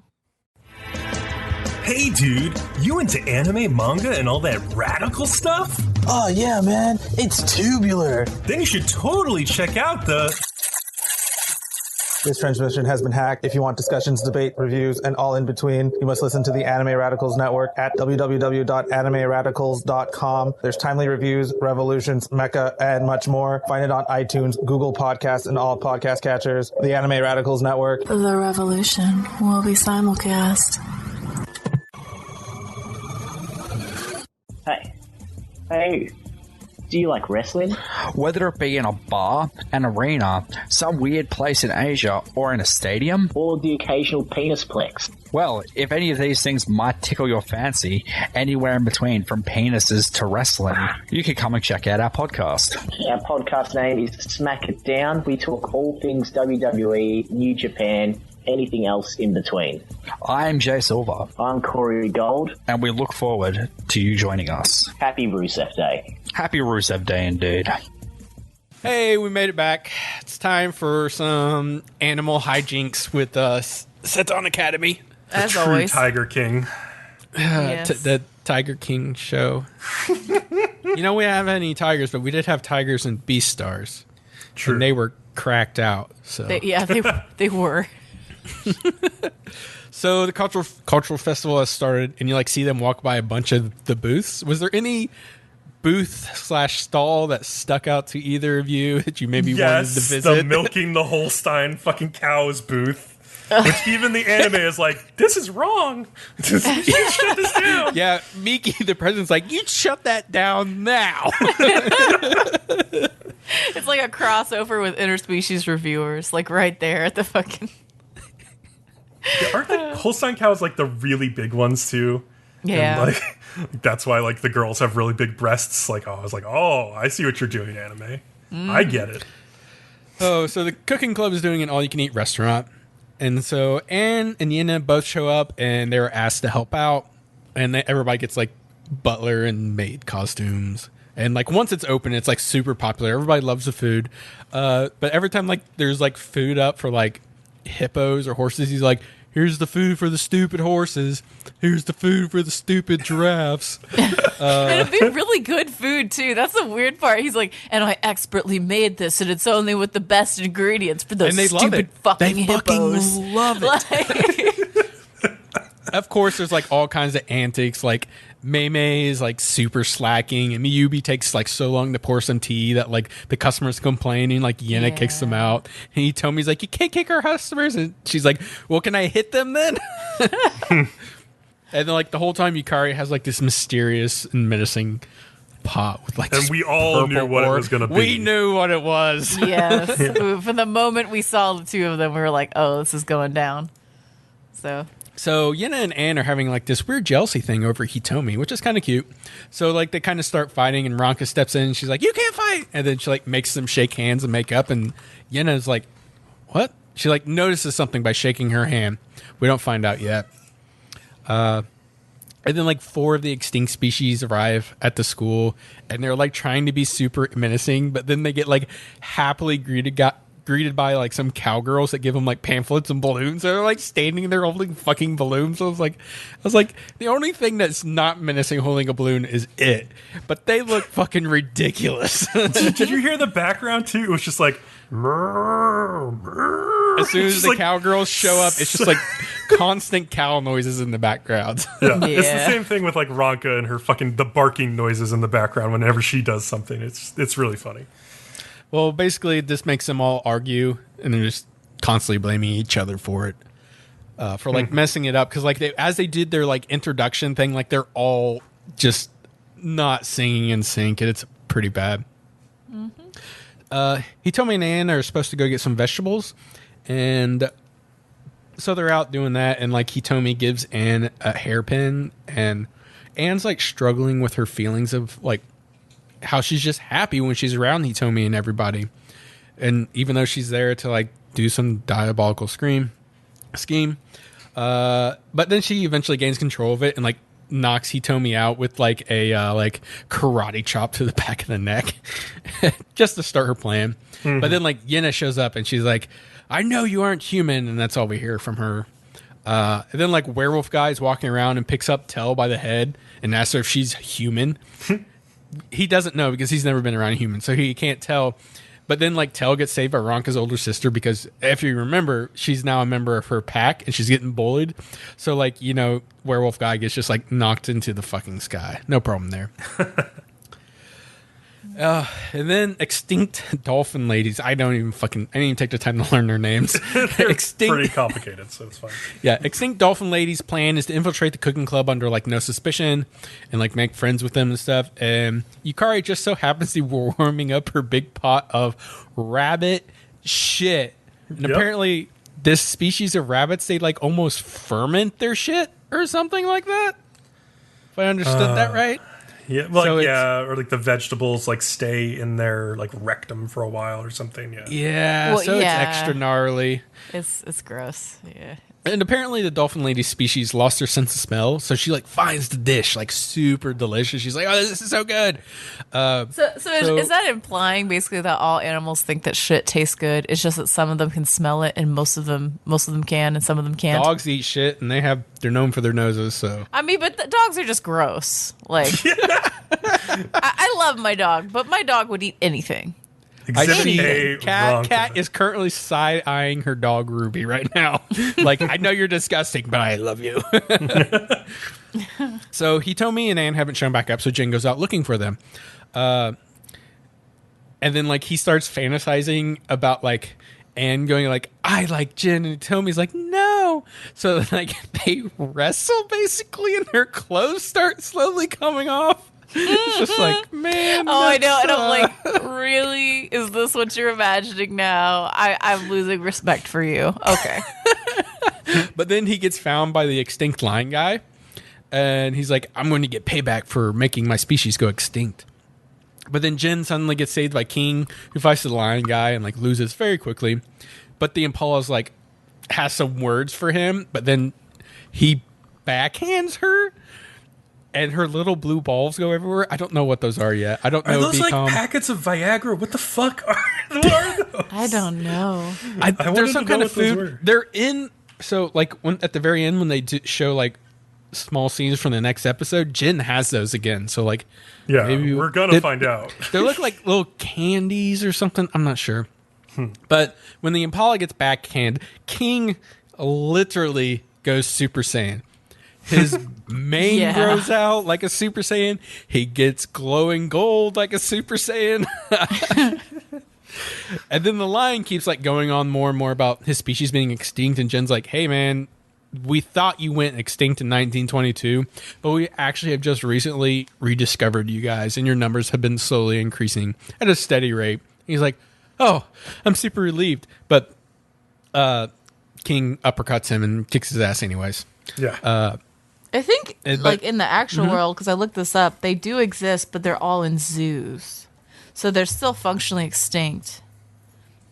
Yeah, we talked about that, like, slightly last episode, where it was like, yeah, they're not actually extinct. They're just, like, extinct in certain parts of the world, and then they exist in a couple areas still, basically. Yeah, they exist in zoos. They exist in, I think, 3 or 4 zoos. Yeah. They're very closely looked after. If they're not all in zoos, then they're, like, definitely being tracked. And they're all definitely inbred at this point. Definitely. But then the lion's like, hey, I still have other accomplices that have infiltrated, so the plan's not over yet. So we quickly go back to Dolphin Lady. He's like, Yukari, what was this wonderful dish you made? It's so good. What's in it? And Yukari's like, oh, it's only the finest poop in the world. Rabbit shit. And then, of course, she falls over foaming at the mouth. Gio, get out of the chair. You're not supposed to be in the chair. Oh, Leo experiencing technical difficulties. Rebellious cats. Dude, these 3 days of quarantine has made me dislike my fucking cat Chio so hard. She's so up my ass the entire time. She's just like, pet me, pet me, pet me, pet me. And the thing is, when I come home from work is when I feed him. So, like, if I walk outside for any dumb reason and walk right back in, 20 seconds later, it's food time. Meow, meow, meow, meow, meow. Fucking go fucking die. It's 10 in the morning. You still have like 5 fucking hours. So you're saying your cat is kind of like Ronka from Seton Academy? Yes, It's just like jumping on you, like just annoying you fucking hell. Ronka's even a tone bit dialed back compared to Chio. So, yeah. Man, he is like that. He's like, you have more food for me? More food? More food? Yeah. Yeah, it's not like you only eat so fast you puke every other fucking day. No, it's just like, I don't understand your need for food all the time. Like, you're not gonna. Oh, it's weird. So we finally go back to Yenna and Anne has beaten Yenna, which is a pretty good feat because she beats up everybody else. And then Yenna goes on and on about a bunch of stuff about friends and like manages to trick her into letting her get her spear broke. But then she's like, no, this will not work. And then Ronka finally shows up and she says a bunch of friend stuff also and being a part of the pack. But then she also smells Anne and you can tell she is sad. I laughed at that part. Then they have almost basically won her back. But then like that woolly mammoth shows up. And he's like, this will not do. And then the episode ends. This will not do. So they're like gonna win on and over, obviously, like, and defeat the extinct animals or some bullshit, or like make them part of their pack at the end. I don't know. I still really want the Anne slash Hitomi. Did you pay ends. attention?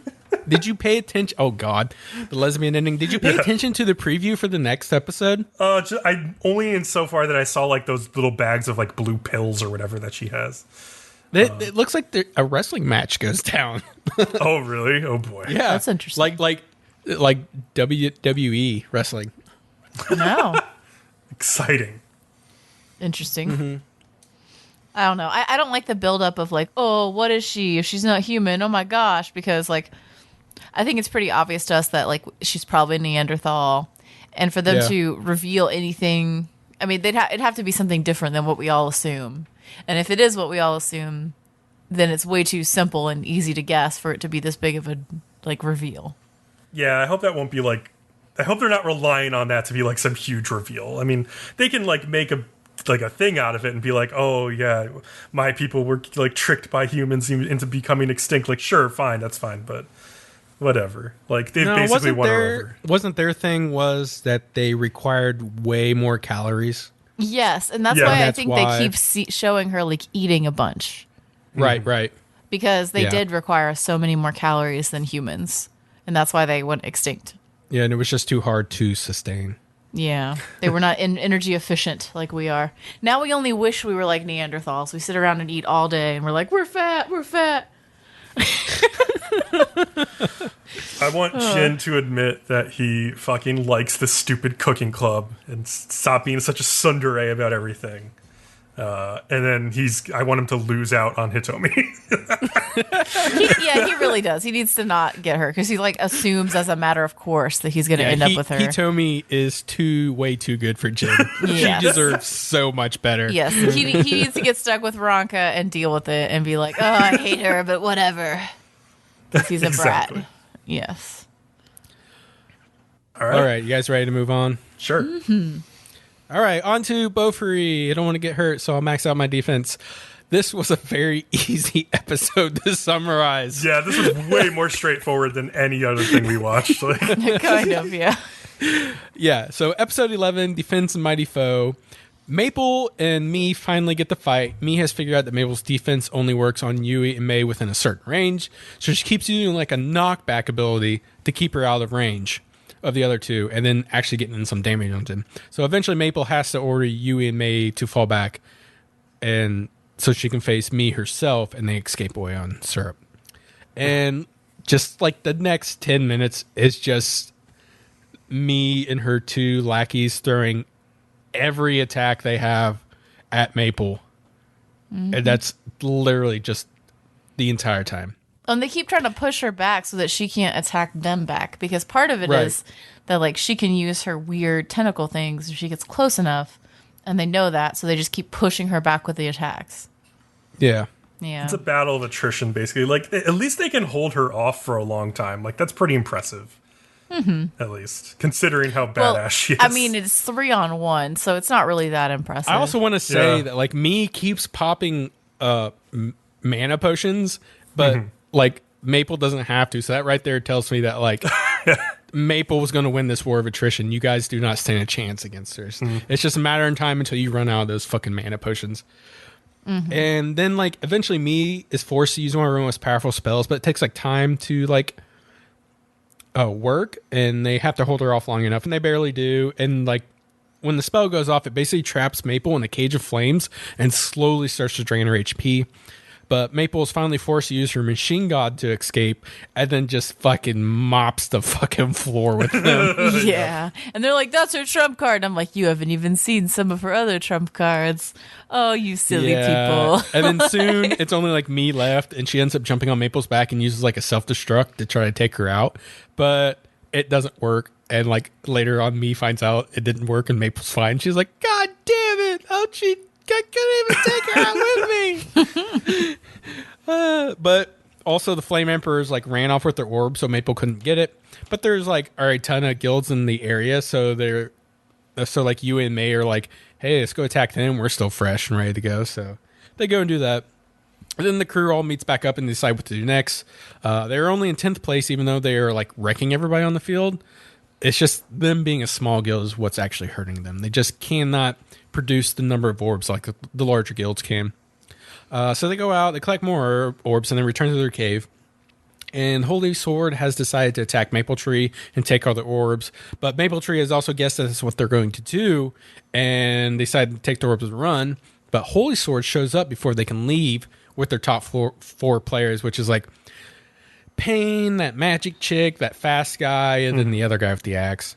Then there's just basically a bunch of fighting that eventually just goes to Pain actually having to use a skill, which he has not done yet, and takes a huge chunk out of Maple's health. And then it just ends. And you're like, will she be okay? Oh. So I immediately watched the next episode, so I already know. Well, and so you can't say shit, so shut your I'm mouth. not saying anything. One thing I noticed in especially like the beginning parts of this episode, like before the machine god gets pulled out, is that like the animation is kind of lacking, and it has been for a lot of this show. Like except for like big moments with like Sally's fights, or when Maple like first transforms into like a new cool thing, it gets like these really good moments of animation. But what had me excited kind of is that season 2 of this got announced prior to us like recording about episode 11. It gets announced at the end of next episode. So I'm like really hoping that now that this has been successful, that they'll put more effort into the animation of the show. Because, like, I think it could really use it if it was just a bit more consistent. Because, like, there's a lot of moments where, like, oh, like, Yui and Mei are, like, supposed to be attacking, but, like, you don't even see them actually swing the hammer. You just see, like, a shot of them with the hammer above their head, and then it's, like, on the ground with the shockwave. Exactly. Well, or they're getting thrown back, and it's just, like, their mouths are moving and nothing else. You know, it's just, like, a little bit lackadaisical. Well, can you really realistically expect them to enhance the animation in the second season, though? Because almost always, if anything, animation goes down. It's very rare that animation goes up in the second season. The show would have to be, like, so overwhelmingly popular, and I just don't think it's at that phase. It's sold pretty well. Like, it's sold extremely well by Japanese anime standards. Silver Link has done Bisou Shoujo Machiavellianism, and there was a lot of action in that show. Well, I mean, like, yeah, really the big moments in this are, like, surprisingly well animated. It's just like, I wish the little moments got a little bit more care. That's really all I'm asking for. It's just like a little bit more care, and also, like, for the love of God, make a soundtrack that has more than 5 songs. Yeah, I noticed the repetitiveness also, and I was like, God damn it! It does get a little much. I don't know. It feels like an empty anime to me most of the time. I will admit that, like the other episodes, I really enjoyed this episode. Whatever. Yeah. But it doesn't feel like it has a core, like, soul to it. Like, this is happening and it's really important. It just feels like, and then fun things happened in, like, the playground world of BOFURI. Like, you know what I mean? Yeah, it makes me wonder how, like, a second season will even go. Like, because, like, where do they have to go from here? She's so overpowered already. And their guild is, like, so strong already. I think it's going to be similar to One Punch Man. Like, the first season of One Punch Man was fun, right? Mm-hmm. Because you're like, oh, wow, how novel, how fun. The second season was like, but we've seen this, and it's not fun anymore. So, and it's not animated anymore. Yeah. I will tell you our opinion, our general opinion on the podcast is not really shared by the community. Of One Punch Man season 2. People loved One Punch Man season 2. You know what? Yeah. People can love what they want, but, like, we gotta call it as we see it. I mean, that's fun. If you want to eat dog shit, then you could eat dog shit. That's my opinion of that. All I'll say is, like, the people I hang out with hate it. They hate One Punch Man season 2. Hey, no, I mean, if you like it, that's cool. I'm not going to be offended. I'm just saying. Oh, man. Anywho, I'm looking forward to the finale of BOFURI and see how stupid this show can get before it ends. Before it has to end, the inevitable. Yeah, it'll be interesting. I can't say anything. Okay, let's move on to the next show before I accidentally say something. All right, Haikyu to the top. Okay, so this episode was actually pretty animated. I thought you guys might, especially Leo, might enjoy this one, right? It's definitely a lot more enjoyable because there was actually action that continuously happened. Yeah. Yes. It was a match. I think that's where Haikyu, like, excels, too, is like waiting for, oh, God, who's going to get the shot? Oh, it went over to the other side. Like, oh, are they going to, they going to get it back? Like, what's going to happen? And I don't think another sports anime that I know of quite captures that intense, like, factor while you're watching it, like Haikyu does when it's at its best. Yeah, it's rare, at least. Like, there's some moments in, like, Kuroko no Basuke, even though that's so over the top that I'm like, oh shit, what's gonna happen? But yeah, Haikyu is pretty up there, like, as far as sports anime go. Yeah, for sure, especially newer sports anime. But yeah, for sure. But yeah, so at the beginning of the episode, Kageyama finally adjusts to the higher ceiling, and Hinata and him score together. So this is like a big point where they're like, yes, we've adjusted to this, being in this big ass stadium, and, like, this whole new atmosphere that we're at with nationals, and like, finally we can go, we can do our thing. And then there's a flashback of the seniors from this year talking with their seniors when they were leaving, and they're, like, crying, and they're like, Karasuno might not be strong again for so many years. Like, all of our good players are leaving, and we don't know if there'll be, anything for you guys, but please, like, stick it out. And it was kind of interesting. I don't know what you guys thought of that whole flashback. They kind of gave you half of it at the beginning and half at the end. I thought it was nice. Like, it's nice, or like, since I've been like following the show the whole time, to like, I've almost forgotten about these guys. Like, it's been so long since I saw like the first season and stuff. But it's nice to see them like cheering on, you know, the guys who they saw like grow up and are like growing into their own team, like separate from those seniors who've graduated and stuff. Yeah. I thought it was sort of a tribute to like, well, they thought Karasuno was done. Like, they thought the whole team was pretty much going to shit because there wasn't any new talent. And like, no, they proved them wrong. They got to nationals. Like, it came back around, you know, that kind of thing. That's cool. Yep. So they got a second goal. And so they're at like, throughout this match, they stay pretty close. It starts out at like 15-16. So it starts out with like Karasuno is like 1 point behind, you know. And the opposition team, like, they keep talking about how they shouldn't just focus on 10 because that's their whole trap. You know, they should focus on someone else. And I don't know. I think it's interesting. They did have Tsushima like do some setting, which I thought was interesting. Did you see that? Yeah, and they were talking about how his sets aren't always perfect, but they have a lot of care behind them or something. So he sets a ball to Asahi that worked out pretty well. I think it was really just that they wanted to throw the other team off base a little bit. Yeah, and also because, like, well, I guess Kageyama had sort of nailed the distances at that point, but I guess the other guys were still struggling. Like, they say, like, in between games, like, that they were still struggling with, like, the ceiling. So, I don't know, maybe they just wanted to get everybody on track, and so that's why they had Tsushima do that as well. Yeah, who knows? But it might have been for a variety of reasons. But anyway, eventually, this little freshman guy named Himikawa goes for the opposing team and goes out and is like gonna hit, you know. And he looks like scared as fuck because his seniors are like looking behind him like, don't fuck up, and he's like, oh god, please. And he uses this underhand serve. And the first one he does, like, goes way fucking low. And it hits, like, a defender on his own team in the head. And, like, you can just see even, like, everyone's laughing. And even the guy who got hit, like, the guy next to him is laughing. That is so amateur volleyball. It's not even funny. It was really funny. But then you don't realize how low that was. I've been hit myself. Like, I thought his, like, normal underhand serve would just be like, it'd be like, you know, a couple feet over the net. So, like, he just missed it by a little bit and he hit that guy's head. But no. No, when you realize what he was trying to do, he missed by so much. Oh, yeah.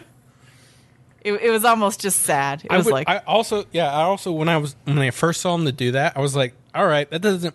The thing is, overhand is so much faster, so you wouldn't want to do underhand. But then I was like, yeah, but underhand's not as common. And I was like, the rotation of that volleyball would fuck with people trying to, you know, whatever you want to call predict it. Predict where it's going to end up and all of that. Well, not predict it, but just like when it bounces, the way it bounces off their arms is just going to. They're not going to be able to direct it how they want to because they're used to the overhand. Yeah, that's what I think. It made me think of ping pong. Taichi misjudged it. He goes for like a set and it like spins off his hands basically. Yeah, no, it worked out because the second one and the third one he threw worked out really well, and they scored on both of those. So it kind of throws them for a while.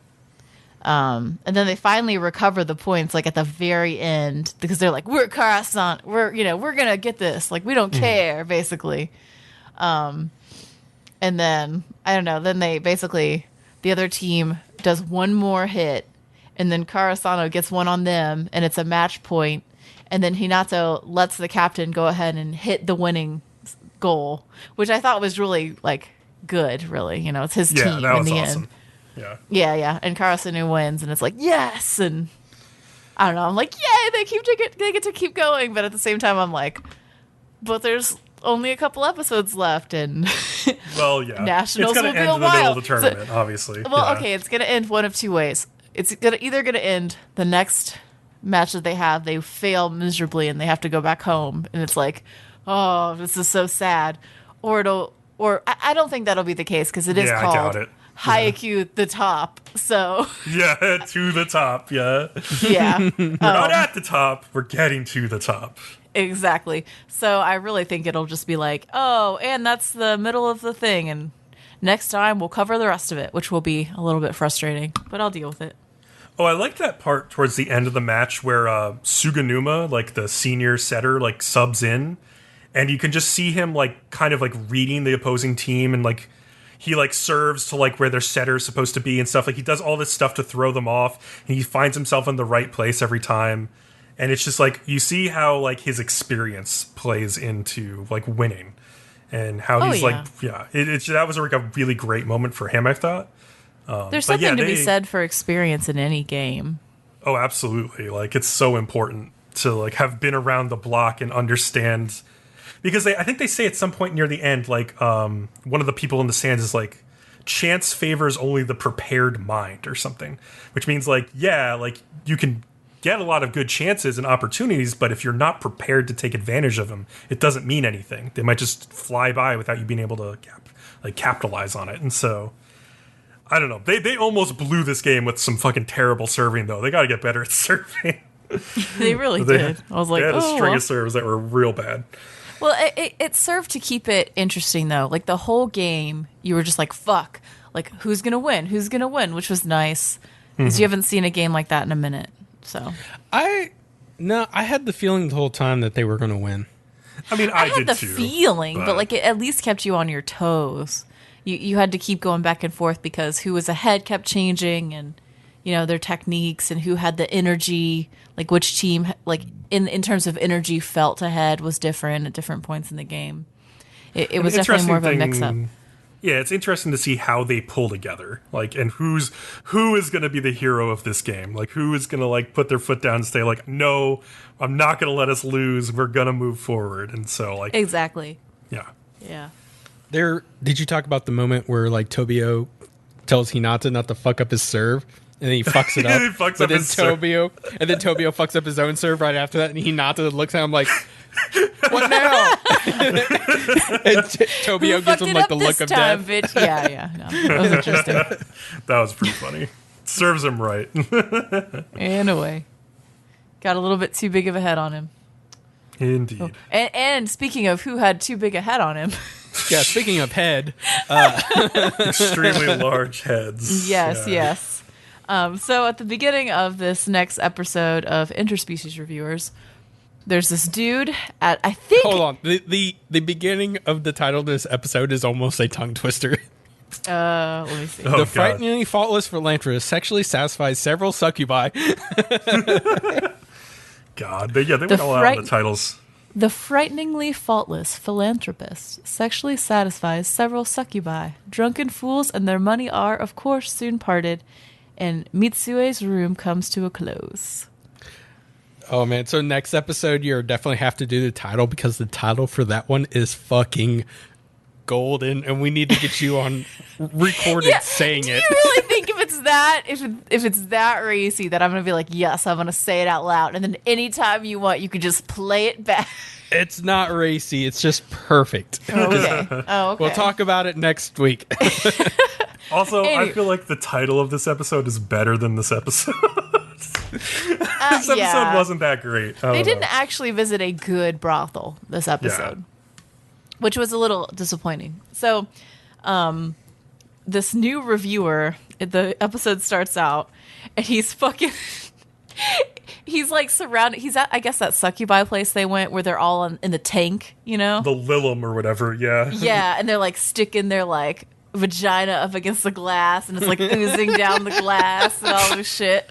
Yeah. So he goes to that one, and he goes in, and he's like satisfied all these bitches. Like, they've all come at him, and like a whole horde of orcs couldn't satisfy them. But like this dude did. Like, he came in and was like, what now? And they're all on the floor, like laying there like, oh, I can't go on. And like one of them, the other girl's like, is he holding her up with his dick? And I'm just like, that's oh, like God. The hostess or whatever you want to call him. The secretary or whatever, yeah. Yeah, but like, you find out later he can like control his dick size at will. So he can just be like, I want it to be tiny. I want it to be giant. Like, whatever the fuck he wants. Which is interesting. And then he comes to these, like, he comes to visit the restaurant, and he's sort of like, listen, like, I have issues with your reviews. I've gone to all these places that you rated badly, and like everybody's a 10. Everyone is a 10. All of these places, and I'm just like, well, isn't that just because you suck out their soul energy? Isn't that why you think it's all a 10?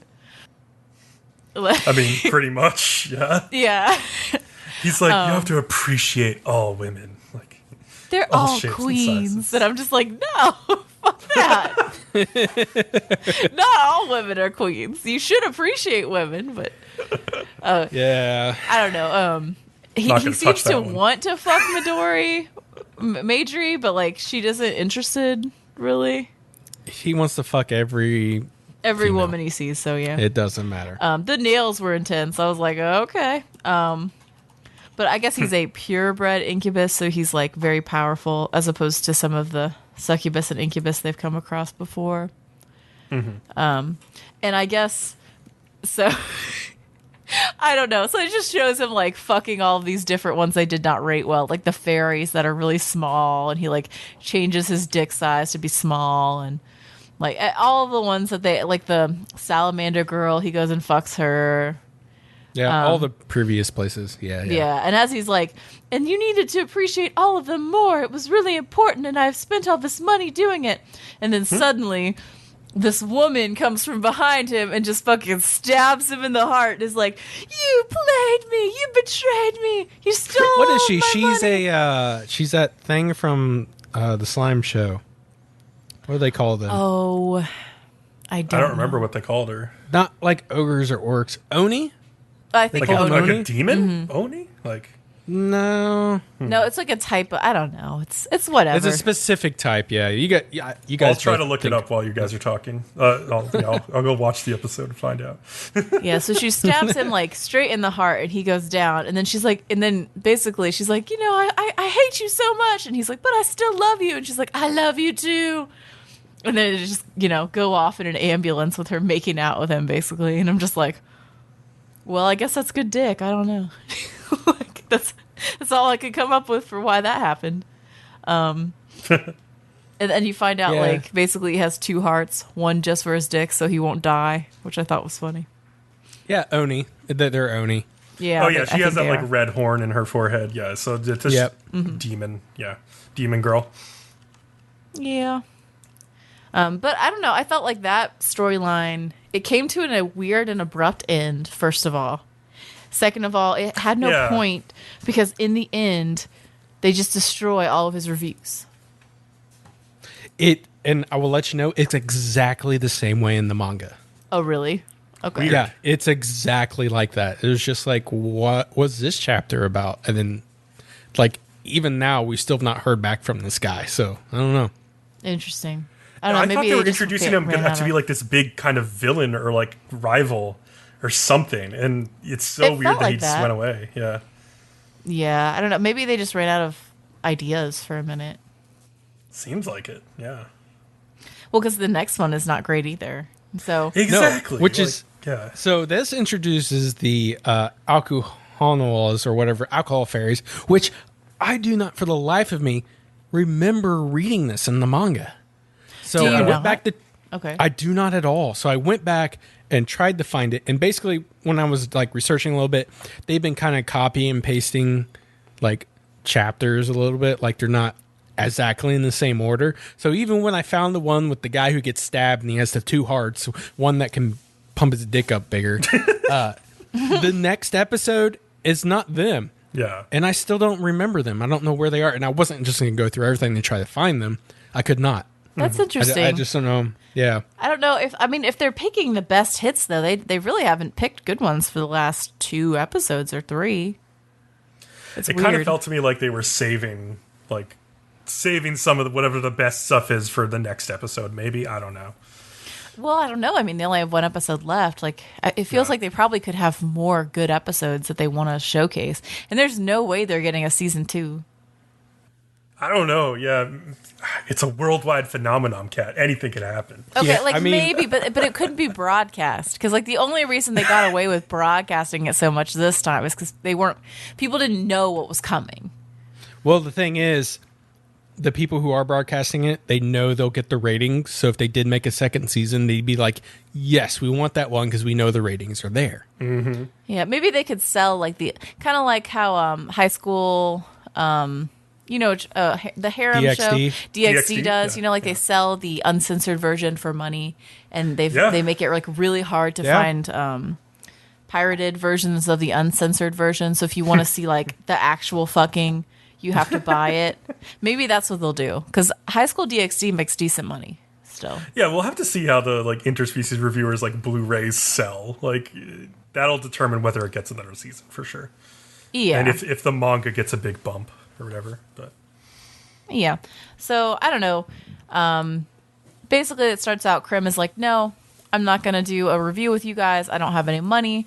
You keep asking me to go, and I get in trouble with my boss. I'm not going to do it. The rest of them are like, come on, trying to convince him. Eventually, they sort of, they start to give in. Concho comes in and is like, listen, though, we got all this fucking money from that deal we made with that guild. And basically all of the other reviewers are paying us a small fee for the idea. So they basically patented it in a way. yeah. And so we have all this money, we're waiting on you. So they wait until Krim is off shift, and they all get fucking drunk as shit while waiting. And they decide to go to this alcohol fairy place. So they go, but they're all too wasted basically to remember any of it. And I guess Well, don't they think they went on a literal fucking bar crawl? yeah, they went on a brothel crawl basically, apparently. So they wake up, they're like, how did we get here? What happened? They look at these little pieces of paper that they drunkenly tried to write reviews on. Yeah. And it just is like, it was good. 1 lemon out of 10 or something. Makes no fucking sense. Or It's it was a cool out of awesome, bro. yeah, or yeah, we pay them to fuck us. We get paid to talk about it. Woo! It's one of them. And you're just like, this makes no sense. And you're just fucking drunk and you didn't review shit. So apparently they got really even more drunk at that alcohol fairy place, which it seems like the whole idea of that brothel is just we're going to get you really drunk. You're not going to remember a lot of it, nor are any of the prostitutes. The only person who's going to remember is the person who's writing up your bill. So good luck with that being accurate. And then Yeah. Well, and also I guess wake up. Krim, because Krim is not susceptible to alcohol, I guess. Yeah, he has a Yeah. resistance to everything except darkness. yeah, and then you wake up and all your money's gone. Sounds like a con job to me. That's all I'm Yeah. saying. Pretty bad. But apparently they left and they went to even more brothels after that. So who knows how much fucking money they spent? But apparently all the money they got from that guild. So they wake up and they freak out. They're like, oh no. And they have to make up all that money adventuring, basically. So I was like, well, that's lame. I didn't get any descriptions of a review. Blah. I did like the idea of drunken leprechauns, though. Yeah. That sounds Yeah, really it's fun. fun. Now, I just really want a photo shoot of a bunch of women dressed as leprechauns, sexily posing now. I just want to eat Lucky Charms. That's all I want. Lucky Charms do sound good. I haven't had those in such a long time. They're not actually that good. So every time I've had them, I've been these are not great. I'm gonna not have these again. But then 5 years pass and I'm like, I should get some Lucky Charms. And then you suddenly remember the texture of the The marshmallows. marshmallows. It's oh, what are these? It's Do they I don't make know your what teeth this is. squeak when you bite into them? yeah. And you're this is rotting my teeth as I eat it. Oh my god. What So if there much was sugar. just a giant bathtub full of milk and Lucky Charms and a naked girl in a leprechaun hat? It's combine all of our ideas. I would look for that pot of gold at the end of the rainbow then. I would definitely sounds like a fever dream. Holy Yeah, shit. maybe. But yeah, I hope they end the next. I don't know. The next episode's the last one. I hope they end it well. We'll see. I feel Last like few it'd be hard for them episodes to have been end kind it of worse shit, though. than this. Wait. What do they end? How do they end? I mean, there's just they just have like a good review. That's like Yeah, I it. mean, That's like- all they can do. But they have to have some sort of like, and it's the end of the show.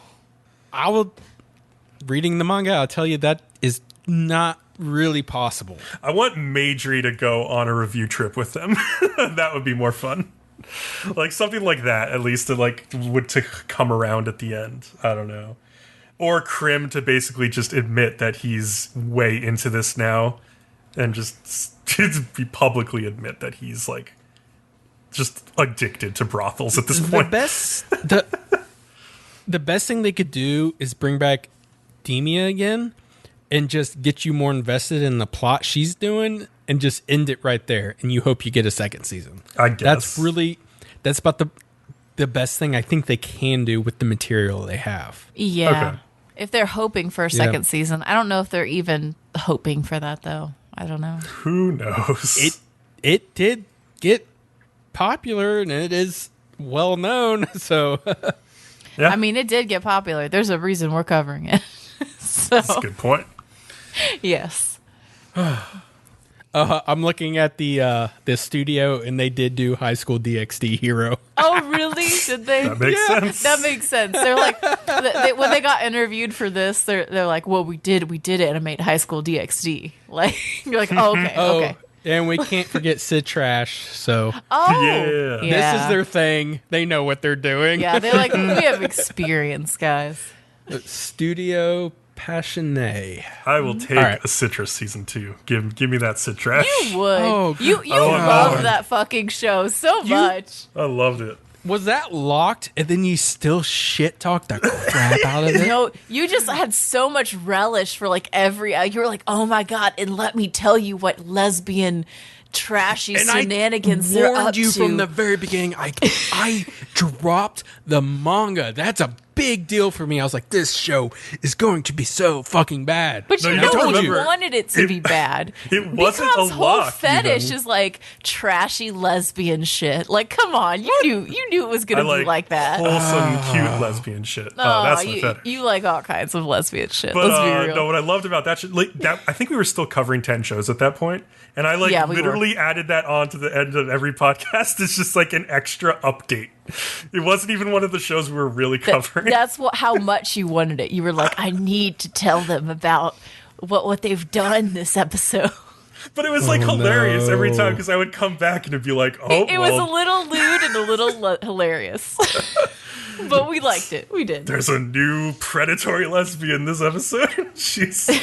Guess what? She winds up in a compromising position with the main characters. Oh no. What are they gonna do? Jesus. Who would have thought that there's more women getting naked in this show? What? Yeah, it was good times. Oh yeah. All right, are we ready to head out? Yes. Yes. All right, we'll have one more podcast left to finish off this season before we head into spring. Should be a longer one. It will be because there's a couple episode 13s we're covering is part of that. Yes. So Yeah, that'd be Id Invaded and Haikyu. Yeah.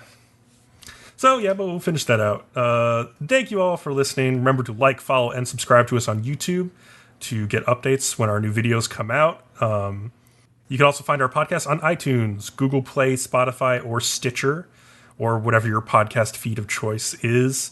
Follow us on Twitter at Nerdom and Other for updates when podcasts come out. Come hang out on our Discord where we complain about every anime from next season getting delayed because of COVID-19. Damn you, COVID-19. And memes, all the memes. We post all the memes. I just posted a meme of the head facehuggers from Aliens holding a sign that says "Free Mask." Nice. So I God damn love it. So I Nice. hate the thought of that. And yeah, with that, we will see you all next time. See ya. Yeah. Bye. Yep. Next time.